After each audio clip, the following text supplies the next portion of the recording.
with sync. As of the time that this goes up, it will be yesterday, but today, when we watched it, Bioware had their DLC teaser trailer for the Mass Effect multiplayer. And live stream. Yes, it was a live stream, yes. So they were basically... The trailer is also out. You should watch that.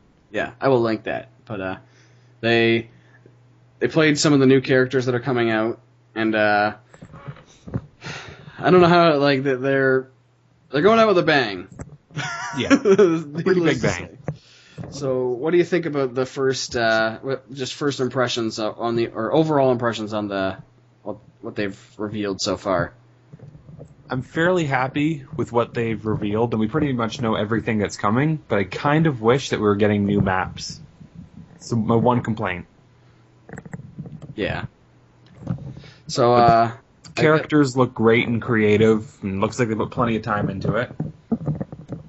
What are you fidgeting around with over there? My headset. Oh. But, my headset's on my head. So I think we'll just go character by character and kind of talk about the different powers and stuff that they have and what we think of them. Let's start from the soldier and then work down. We have someone here that's not fully playable with Mass Effect. He's played it a bit, so we're going to try to do our best to explain how some of these characters will play to Mark and you, the audience. And then tell us what you think about it. Okay. Go. So the first character is the Geth Juggernaut we're going to talk about. So, and it's basically... It's a Geth Prime. Yeah, you play as a Geth Prime, essentially. I like the sound of that. The powers it has are Hex Shield, Siege Pulse, Geth Turret, and then what were the other ones? The passives. It was the Geth Juggernaut and... Then hardened platform. Yes. So basically, the Hex Shield is like the shields in Mass Effect 1, where the Geth threw up this stupid little shield. And it blocks all incoming bullet and power damage, but you can't shoot through it either, but you can walk through it. Yes. And it does not block explosions, they said. Oh, and it can deal damage to enemies that walk through it if you spec it that way. And you can also deal damage when you deploy it. And it only lasts for about 16 seconds. Really? Yeah, it's got a timer on it. If you upgrade it, it's like 30 seconds. I thought it was like permanent. No. Because during the live stream, he threw it down at the top of that ladder and it stayed there for like... I saw him throw it down at least one other time. Oh, it stayed a pretty long time from what I remember. But you might have duration. But yeah. Sure, it's staring at the giant robot rather than the actual Hex Shield. So, we'll talk. The Geth Juggernaut itself is the biggest character in the game. It's the first real tank. Yes. Like we say Krogans are tanks, this guy's a real tank. It's got, what are the base? 3,000 shields is the base, or is it 2,000? I think at base it has 2,000 shields and 1,000 health. And spec'd out completely, it can have 3,200 shields and like 2,000 health. And it's... Well, we'll talk about the powers first, and then we'll move into the logistics later. The meat and potatoes of the Geth Juggernaut. Yeah. But it has the Siege Pulse, which is basically just like the pulse cannon. It homes in on it, and it fires 3, doesn't it? It fires 3 at base, and you can upgrade it to 4. Okay. And then it does AoE damage, and it's just good in general. It's nice damage. It can knock enemies over. And towards the end, you can upgrade it so you have 4, and then each pulse... You basically store the pulses like a stack. It's basically like a stack, and then every pulse you have is a 10% damage reduction. Yeah, so that it kind of acts like biotic orbs on the Volus. Yeah, so if you spec it for 4 pulses, you have 40% damage reduction in total. That's pretty good. Sure. And also is the Geth turret, which is just the... It's the Geth turret. The Geth turret we all know and love. And loathe if it's a prime. Oh, I didn't even think of that. You can put shield restore on it. Yeah. So that's pretty good. So those are its powers in a nutshell. Yeah, the hardened platform, or is it hardened platform or Geth Juggernaut that adds it so that you can like basically help your teammates? That comes in hardened platform at rank 6. It ties in with the melee bonus at the end. It basically just if a player, friendly If a players teammate's near within you, 4 meters, all damage they do is boosted by 10%. yeah. So that's pretty good. Just by being near the Juggernaut, they gets help. So. Yeah. And then I think the Geth Juggernaut, the actual thing is just, it's basically like, there's one that's the same as the usual upgrades. It's just like melee and stuff like that, right? That's the bottom one. The Geth Juggernaut is power damage and weapon damage, so you can like either do more damage with your powers, or you can, with this guy, you can upgrade it so you have better stability, more thermal clip capacity, more weapon damage. Yeah. I think fully spec'd with a Geth weapon, he gets a 32% bonus to his weapon damage. It's pretty good. Yeah. But, so the main thing about the Geth Juggernaut is it, with sync moves, it cannot be grabbed by banshees and such. No stabbing. So, Mark, you'll really enjoy that. You can't be insta-killed by anything. I hate those stinking things. I just scream and then I die. Yeah, you don't have to worry about those anymore. You can just run up to them and melee them. And But will I die? No. your melee, the heavy melee, is a sync move in its own. So it insta-kills any small enemy that you can grab, and it replenishes your shields. So you can grab that phantom and then kill it, and it won't be able to do anything back to you. And I'm pretty sure I have a picture of that in the video of that happening. So Happening yeah. to a husk. And that's another thing. If you're not watching this on video, and you're listening to it on the podcast version, which is a new thing that we're working on now, you're doing a disservice to yourself, and you should watch the video. Yep. So there's that. But So those are most of the pluses. Now let's get to the negatives. it cannot run. Or take cover. Yes, it just stands there.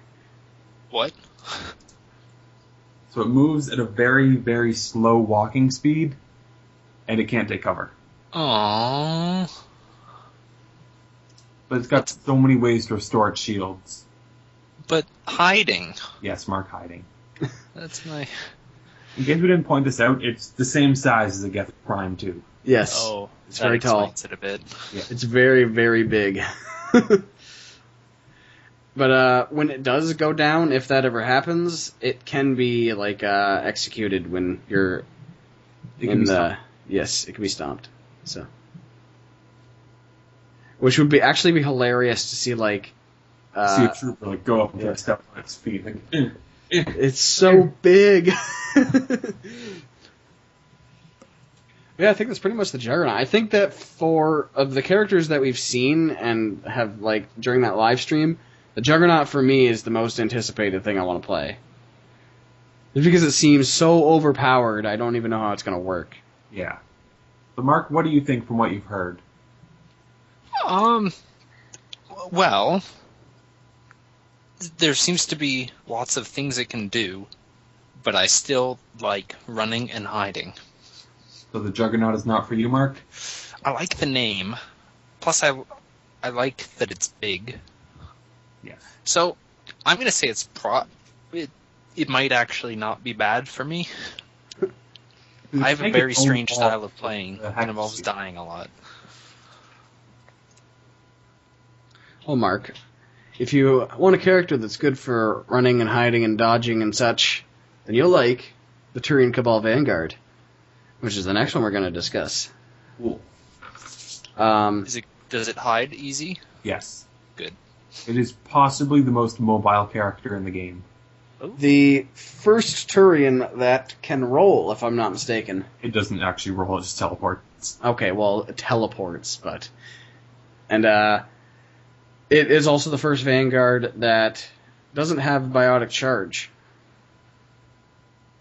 So... It's very interesting. It has, instead of that, was it Poison Strike or Poison Charge? I think it's Poison Strike. That's what I thought too. And, it's like Biotic Charge, but it has like a maximum range that you can go.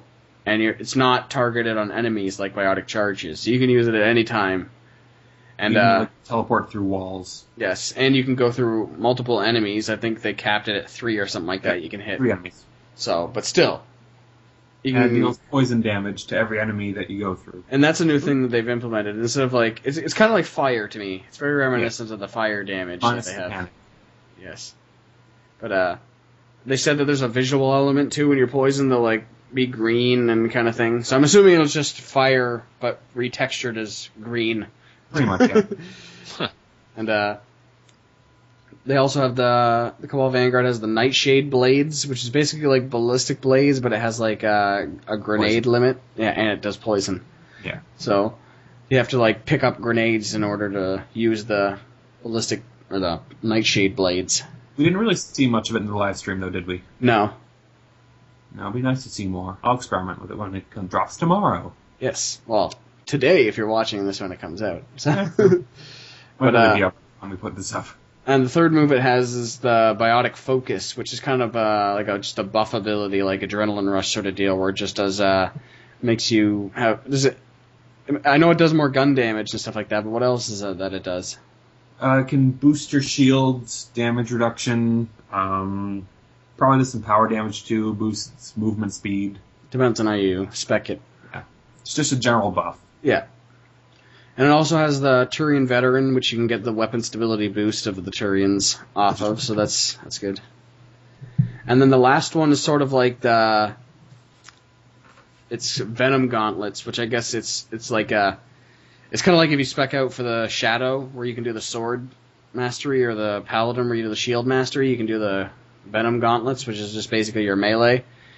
And you can... This character has a higher base melee than most others, but 30% of its melee damage is dealt through poison damage over time. Yeah.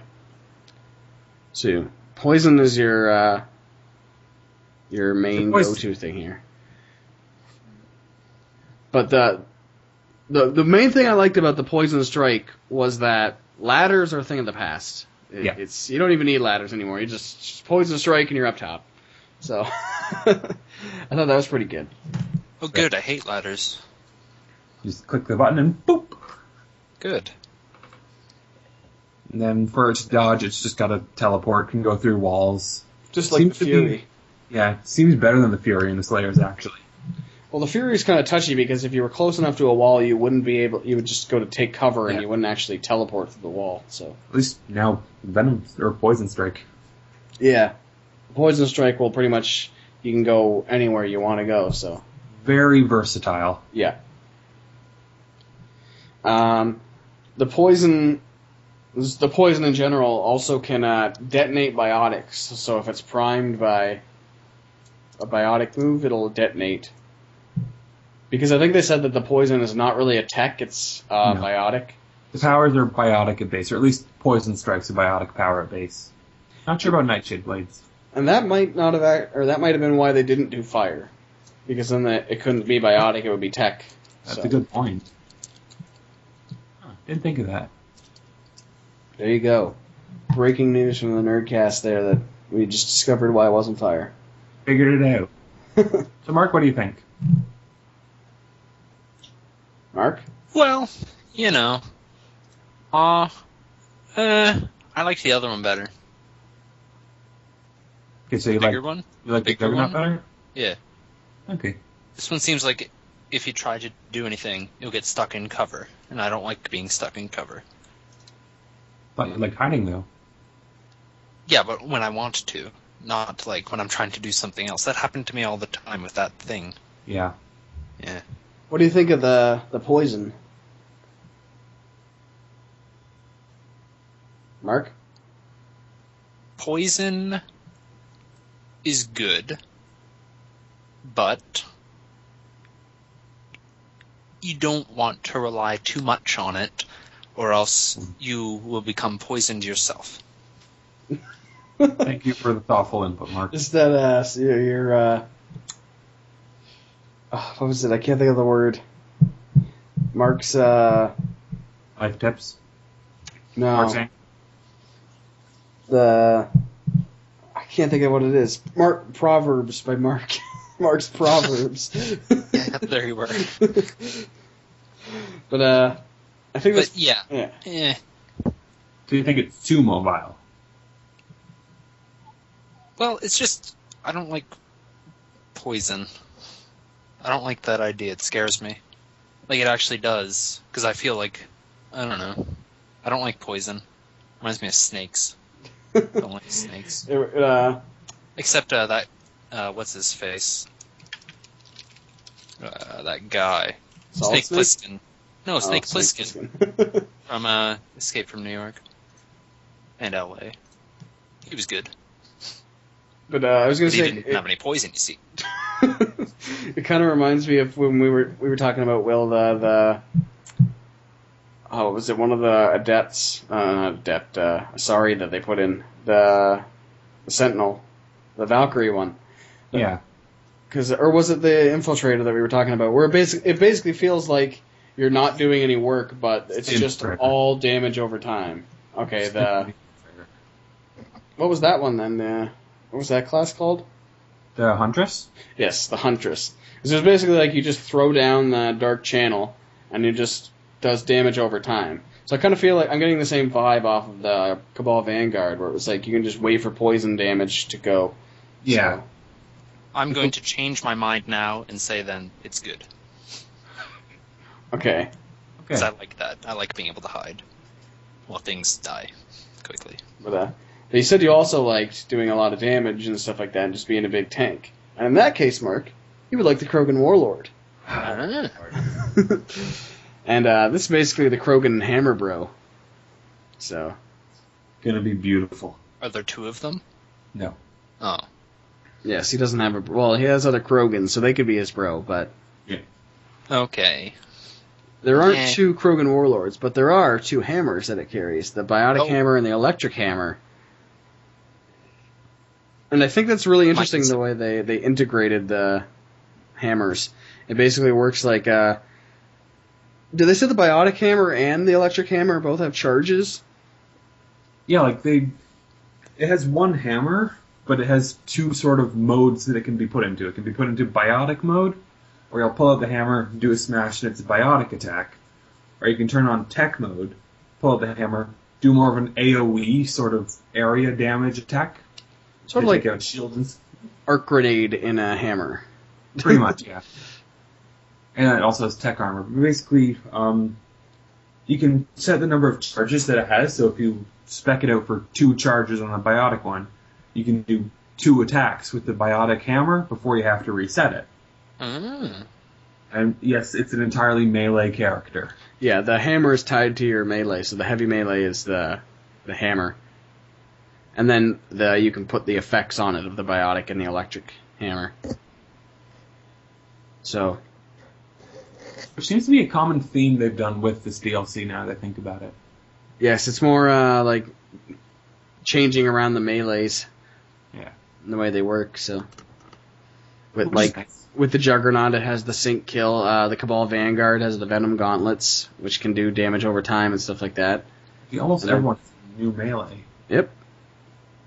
Huh. Which is a big improvement considering the gun butt melee from Mass Effect 1 and 2. Yeah. But what else? Krogan World. The Krogan Lord has tech armor. Tech armor, which probably won't be too useful, but I can see where it could be. It's tech armor. You can't really go wrong. Yeah. Right? But then, the big thing about the Krogan Warlord, health regen. Well, it has the Krogan Warlord branch and the Warlord Rage branch. And yes, the health regen is built into the Rage. So, which goes with the canon of Mass Effect saying that the Krogan could regen their health, which they could in Mass Effect 1 and 2. So. Which is very nice. And its rage is special because it only requires at base 2 kills to trigger rage. Unlike 3 like the rest of the Krogans. Yeah. Or, if you're feeling special and want to spec it out, you can have it so that it requires 1 kill to trigger rage. Yes. And it's... Well, the hammer... Because it's melee kills, isn't it? Yeah. Because it just kills it. So the hammer... You get a hammer kill. And we were talking about this earlier. If you spec'd one of the hammers for radius, and you could just get 2 kills with 1 hammer swing, and there's your rage right there, even without that ability. Yeah. Because the other upgrade is more health regen, which I would personally pick. Yeah. So what was the Krogan Warlord branch of it? Like the actual the power branch? I can't remember what that was. I think it was just gun damage and stuff like that. Yeah, it's just gun damage and power damage. Boosting your hammer. Mostly just the different effects of the hammer. And nothing too special there. It can't take cover though, which is sad. Yes, can't take cover, and it can be sync killed. It can be grabbed by banshees and other things like that. But it can't run. It can run? Yeah, it can run. Oh, good. And it's also probably twice the size of a normal Krogan. It's the size of the Juggernaut, pretty much. So it's as big as a Geth Prime. It's very big. You're looking eye level at a Banshee. Almost. Yeah. So that's pretty much the Warlord. They have eyes? Yes. Yes, they do, Mark. Ugh. Don't like those things. Try not to look at them. So what do you think of the Warlord? Good. Quite good. I like the hammers. And I like the bigness. So that cancels out the lack of cover, and running makes it good. So of what you've heard so far, is the Warlord your favorite? Yes. Okay. Because it's big and it has hammers. So what don't you like about the Warlord, if anything? Well, it might be too big. The only real drawback that I see to it is the fact that all of it is based around melee, but it can still be sync killed. That's true, you can still be killed yeah. Which I see as a slight problem. That's true, yeah. I see it as a major problem. But if you also want a character that's based around melee, but doesn't get as close quarters, then you like the Talon Mercenary Engineer. Transition! So basically the way that the Talon Mercenary, it's not even a power, again, it's the melee that you want to focus with. But we'll talk about the powers first. Actually, I think we have to talk about the melee, because the powers are directly right off of that. But instead of the light and heavy melee, basically the light melee will trigger the Omni Bow. It has a built-in crossbow. Yeah, and if you just tap the light melee button, it will release 3 arrows in a spread pattern, right? And then if you hold it down, it'll kind of give you an arrow, and then you can launch all 3 of those arrows into one target. So your heavy melee basically is a more accurate arrow shot. So, and it locks onto targets too. Oh yeah. It's we had that debate. At first, I thought the way they were explaining, I thought it was like a hit scan, but it's not hit scan. It homes in on the enemy. So if you lock on and you get the little box, and then you fire, and then they go into cover, the arrows will go around the cover and hit them. So that's pretty good. Yeah, homing arrows. But let's start with the first power, the Cane Trip Mine. Yeah, it looked pretty cool. It's basically exactly what it is. It's a trip mine. So yeah, that's it. It's a grenade power too. Is it? Yep. So that means all 3 of the powers. The powers are grenade based, but it still needs a fairly light loadout, which I'll talk about in a minute. Yeah, but so we saw them there in the live stream. They were putting it down across certain points. You kind of defend your area that your team is holding out if that's what you wanted to do.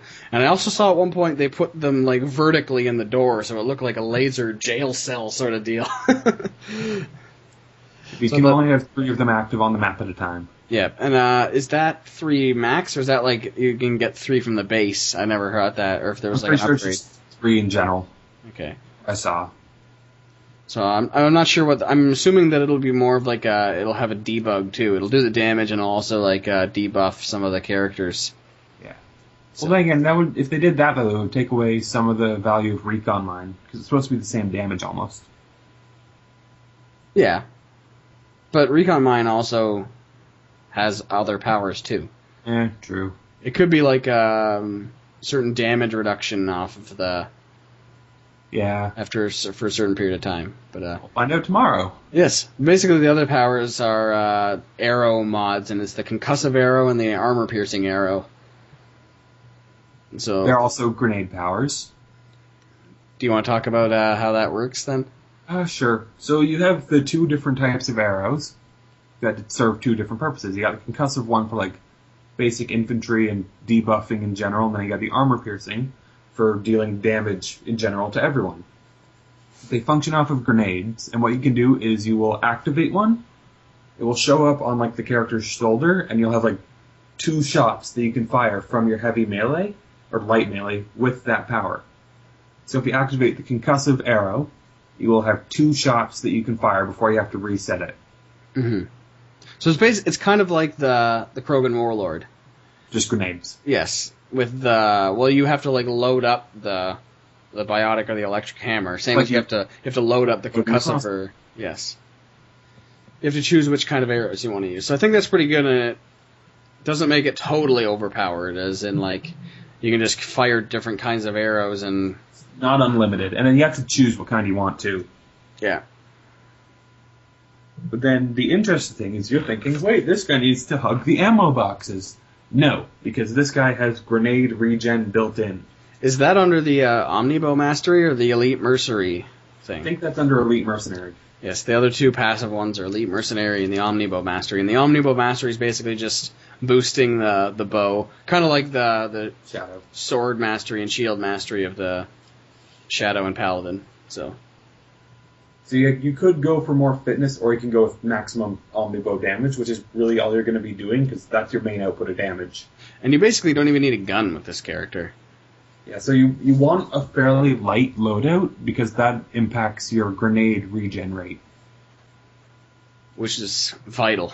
You need grenades. So, I wonder if there was going to be any more future downloads for this, if they would change it so that it wasn't like a grenade slot, it was a consumable slot, I guess. Maybe. But yeah. So, but the one thing, it seems kind of weird because did they ever address this thing for like the Talon Mercenary for, because the Talon Mercenaries were in the Omega DLC, right? Yeah. So did they ever say anything about them having bows and such in that DLC? No. Or is this just completely random? So it seems kind of weird that that's just, Also, it's a human.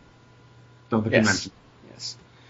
Which is also kind of weird because it was basically implied that most of the Talons were Turians, right? Yeah. So. But, oh well. Well, yeah. He's got a bow. What do you want? Mark, what do you think? Arrows are good. Oh, they're really good. It's good enough. And grenades come back good. Grenade. So, in perspective to the Krogan Warlord, who's basically a solely close quarters melee character. Now you have a long range melee character. Yeah. Who's pretty much useless up close. Yeah, really, unless you equip a shotgun. Yeah, that's probably the best way to go about that too, right? I think they said that like the weapon attachments for guns also boost his bow damage though. Oh yeah, that's right. You could put the melee damage. You put like the melee, like an Omniblade or the pistol stunner, and it'll boost your bow damage. So yeah, I think that's pretty cool. They didn't really do. I don't feel like they did a very good job of showing it in the stream, so I'm going to do some experimenting with it tomorrow. But so yeah, Mark, do you think that'd be a character that you would play? You'd be interested in giving it a try? In giving it a try, for sure, yes. But I think the biggest problem with this one was that it's a character just based on if you get caught close up by a melee character like a Dragoon or something like that, I could see problems. It's not going to end well. And it's going to have low health and shields because you're putting everything into bow damage. Yeah, it seems like, and also you have to kind of aim, so you'll be out in the open, and you wouldn't be that mobile because you have to be paying attention to what you're doing. Yeah. And it'd be kind of weak. But someone who gets good with it can probably just wreck everything. Oh, yeah. But if you wanted a character that did have a bit of health and was a bit more concealed, then you'd like the Alliance Infiltration Unit. Oh. And it's basically the Edbot. Yeah. That's what we called it. It's ED in the multiplayer. So, it gets the tactical cloak, which with a tactical cloak with an asterisk. Yes, it has a shotgun enhancement instead of the sniper one that's normal for the rest of the infiltrators. It gets snap freeze. Mark, are you all right? Well, yeah, my headset just totally fell off. But yeah, you get snap freeze and the main thing here, the repair matrix. It's an interesting power. It's detail. Yeah, from what I understand, it's basically you equip it, like you turn it on, and it's kind of just like a passive power, and it gives you health, like so regen your health and shields and stuff like that, right? Mm-hmm. And it also, if you go down, then it'll revive you instantly. Like it's like an instant metagel. Yeah. For that one time that you activated it. So you'd have to activate it again if you went down again, I believe, right? Yeah, it also functions off of grenades, so you can't do it forever. And it also has a timer on it, too. Oh, I didn't know that. Yeah, it's like 15 seconds at base and 22 seconds top. So if you know you're going to go down, just activate it and you'll be fine. Then just run out. It's also very nimble. Yes, it has. Its light melee is drill kung fu, where it just kicks and does different flips and stuff like that. And it has an uppercut, like for the heavy melee, which Bioware wants it to be close quarters. Yes, it's the first true close quarters infiltrator we've had. I argue with that with my drill infiltrator, but this was the shadow too. The drill infiltrator, the shadow, the huntress. Because it had the dark channel, right? Yeah. With my thick drill melee build to murder everything. But this one, it has no long range, is what I'm saying. Yeah, it has to be close quarters. It is the first, like, sole close quarters infiltrator. You have no option for a long range, right? Yeah. So, and for its dodges, it does, like, front flips and back flips and stuff. So it looks pretty cool. Pretty cool. And, yeah, it also has was it Unshackled AI, and what was the other one? I can't remember. I don't remember. It'll be in the picture. You'll see it. And it was basically, it'll be on the screen right now if you're watching the video. But it was basically just, I think it was like the usual stuff, wasn't it? Yeah, just standard cut and dry. Power and weapons, fitness, and melee. Nothing too exciting there. Yeah. So, what do you think of that, Mark? The close quarters infiltrator Edbot. Survivability. I'm afraid of close quarters. So, like, that wouldn't be something that I would be overly enthused about for that very reason. Mm-hmm. I don't like being close to things. Especially when they can kill you. Well, yeah. Yeah, I think that the repair matrix is going to be all the difference about this character, and if you're good with the timing for it, it'll be great. It'll be the decision. It'll make or break the character, really. Yeah. I think that it was also good because for this character they could have just went with the standard cut and dry defense matrix sort of deal, right? Because that was an actual power before. But I like that they kind of innovated with the repair matrix and just kind of made it around getting health. Because that's another thing about the infiltrators, is that there wasn't really an infiltrator that was about health, right? Yeah. They were like all about running away. Nothing was about survivability. Yeah. They were all like the characteristically weak and hiding. We're still waiting for our Krogan infiltrator. We can hope.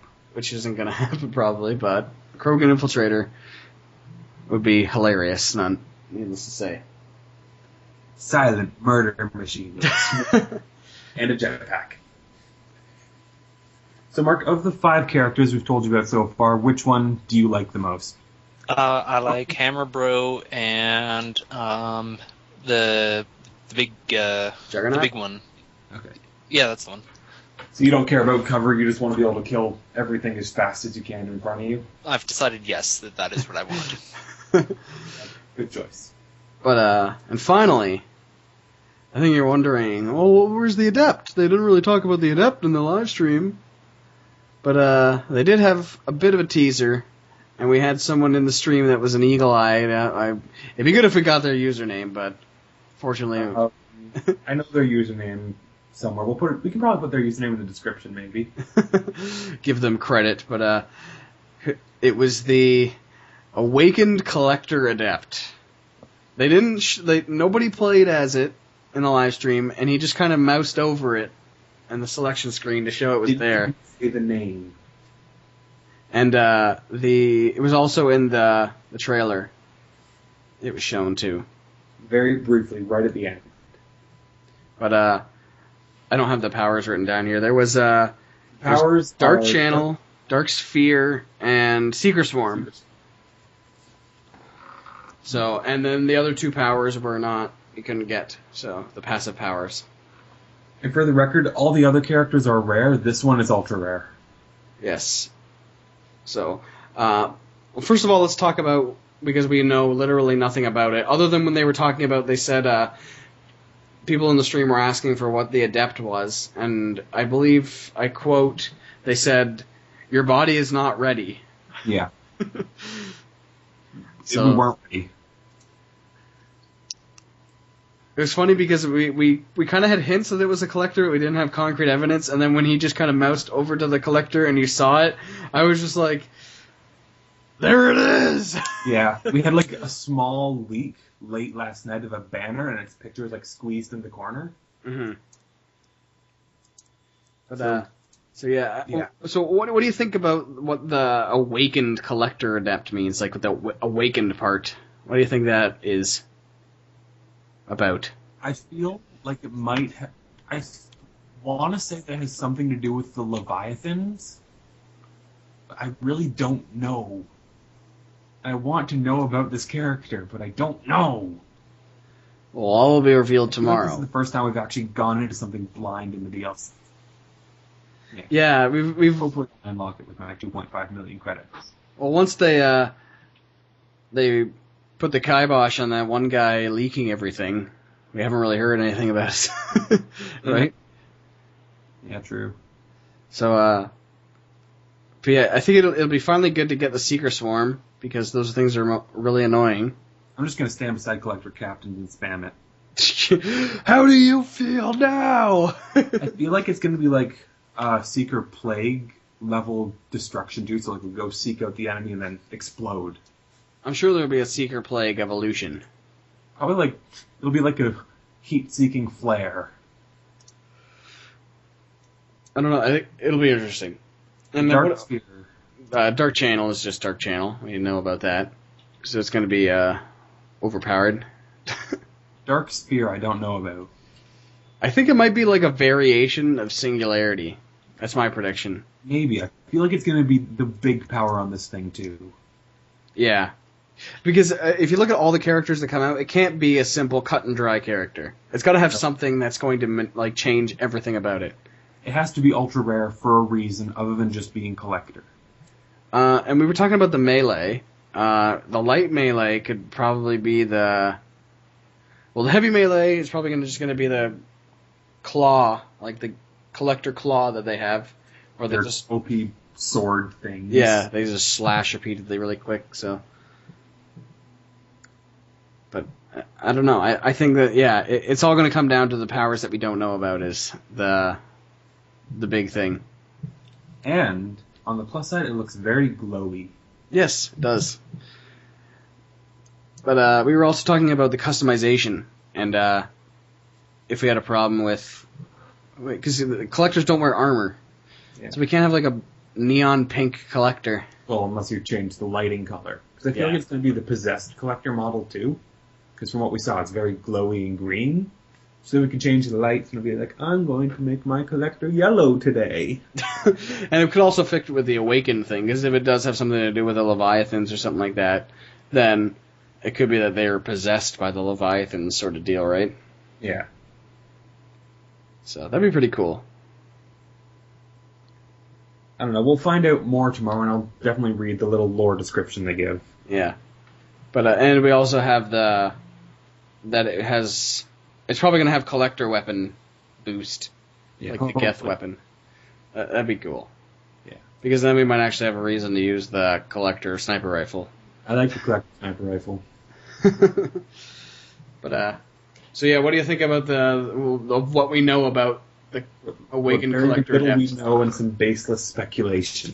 Hey, Mark, what do you think about that? The baseless speculation? Play as a collector. Oh. It could be... I don't know. I'm afraid. I hate collectors. They're my least favorite. They're everyone's least favorite. Well, they're my most least favorite.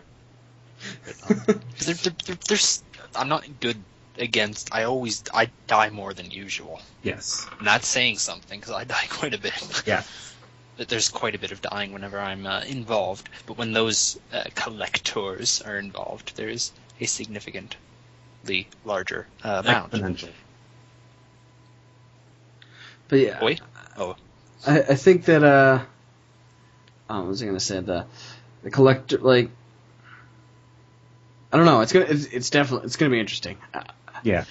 I think, and I was saying that, and why I said that the Juggernaut was of my most anticipated of what I've seen is because I think this is my most anticipated character overall out of all of them. I really want to see what it's about and how it plays. Everything Bioware has done about it has been mysterious. Yes. We saw it for like 1 second. It popped up at the end of the trailer. It's got one power. We don't know anything about it. One of them we know the name and what it might do. Yes. Yeah. It's definitely something you're going to want to watch for. But yeah. I also have another thing about this character is that if you recall back, we had an episode of talking about, I believe it was titled Give Us a Prothean, where Danny strongly advocated for a Prothean character in Mass Effect, or the Mass Effect multiplayer. So, and for those familiar with the lore, the Protheans, during their cycle, were taken by the Reapers and turned into collectors. So, in a roundabout way, we now have a Prothean in Mass Effect 3 multiplayer. And Danny is not here to enjoy the victory. Oh. But Danny is awake now. Yes, but he's already missed it. He's off the Nerdcast. Mark and Danny now. You had good riddance. Mark, you're up to the big leagues now. Oh, beauty. Yeah. Danny will be back next week. But, or so he says. So yeah, I think there was a couple new weapons too. We can just briefly go over what they are. I think I know them off the top of my head. We have the Geth Spitfire Assault Rifle, which is just a really heavy Geth Assault Rifle that actually slows you down when you equip it too. They said it was like the heaviest gun out of the certain class. But it's got a massive clip, tons of damage. Going to be good on the Juggernaut. We have the Adas Anti-Synthetic Rifle, which is a pretty good gun. Does bonus damage versus synthetic enemies, so that's something to keep in mind. The Lancer Assault Rifle is like the Avenger, but it has regenerating ammo like in Mass Effect 1, and it has a higher headshot bonus damage. What else we have? So it's kind of like the Lancer in Mass Effect 1. It is the Lancer in Mass Effect 1. Yeah. We have the Bloodpack Punisher SMG, which fires, it's a fully automatic gun, but every 8th bullet is an armor-piercing one, which is interesting. It's ultra rare. We're getting the Venom Shotgun, which is like a grenade launcher. You can charge it up to do more grenade damage in general. Then we're getting the M11 Suppressor Pistol. I haven't heard much about it, but I understand it's really good at headshots, maybe like a 4 times damage multiplier. That'll be good. Really nice. And then the final one is the Bloodpack Punisher, or no, Bloodpack Executioner, my personal favorite. It's basically a one-shot Pocket Widow. Pocket Widow. The figures we are getting are the Batarian Gauntlet, which gives everyone a Batarian melee, so Mike Tyson Volus, here we come. And the Death Scanner, which gives you a built-in Hunter mode vision. I think that might be my second most anticipated character, is putting this Batarian Gauntlet on a Volus and just going to town on punching everyone. It's going to be good. Yes. And the Geth Scanner basically just gives you Hunter vision, but it doesn't give you any of the buffs of the Hunter mode. It's going to be really nice on the Venom, so you can teleport through all the walls and see things. Yeah. And that's exactly what was on the live stream that they used. So they basically gave us the best use for it already. So, yeah, I think that's pretty good. And it could also be good for a character that's not using, for the rare time that you're using an infiltrator that doesn't have the javelin, that isn't the Geth infiltrator, then you could have the see-through walls vision and be able to kill through the walls. So, I think that'll be pretty good. I think that about sums up everything. But yeah, that's pretty much it. So that's coming out tomorrow. Or today, the 26th. But yeah. Almost today, actually, by the time we're done recording this. Oh, yeah. But yeah. So this will be good, even if you don't get any of or some of the characters. If you don't unlock them, yes, so do I. Then you'll still have the preview of what they are. It's so long to unlock everything, but I'm gonna do it. But yeah, really looking at this, the last multiplayer DLC, Reckoning, so go with a bang. Big bang. But I also wanted to talk about what these characters and the whole of Mass Effect 3's multiplayer means for Mass Effect 4's multiplayer. And this is pure speculation of what we're talking about, but I don't know. I think that these characters, if they're willing to do something like this, it either says that Mass Effect 4 multiplayer is going to be something like this, completely over-the-top characters and just totally ridiculous things, or it's not even going to be anything remotely like what we have now, if it even has a multiplayer, which it probably does. It'll have a multiplayer. So what do you think about that? Do you think that, what do you think this says for the Mass Effect 4 multiplayer? I'm really not sure at this point, because there's so many ways that Bioware could go with this. They could just keep it the same, finish 10 waves and do the objectives because there's no time for aerial bombardment. Or they could give us an actual story mode, and we could bring in each of our individual characters. I would find it amazing to play as a Geth Prime in a story mode. It'd be interesting. It'd be cool if they did something like that where each character had a backstory of why they're in that thing. And That's so a lot of stuff. I just thought of, what if we did it would have the style of the Uncharted multiplayer, where it was you did a co-op and you basically played through very similar stories to the single player, but they were still different. So you could do kind of that. It would be a story where you play through that. You play 3 different characters, something like any of these characters that it could be, but it also brings in elements of the cave, where each character has a story that you can explore through that co-op. A 3-player co-op or a 4-player co-op. And it's nothing but ones and zeros the entire way down. But yeah, I think that's, I don't know, there's plenty of ways that Bioware can go with this, and whatever they do, it's going to be awesome.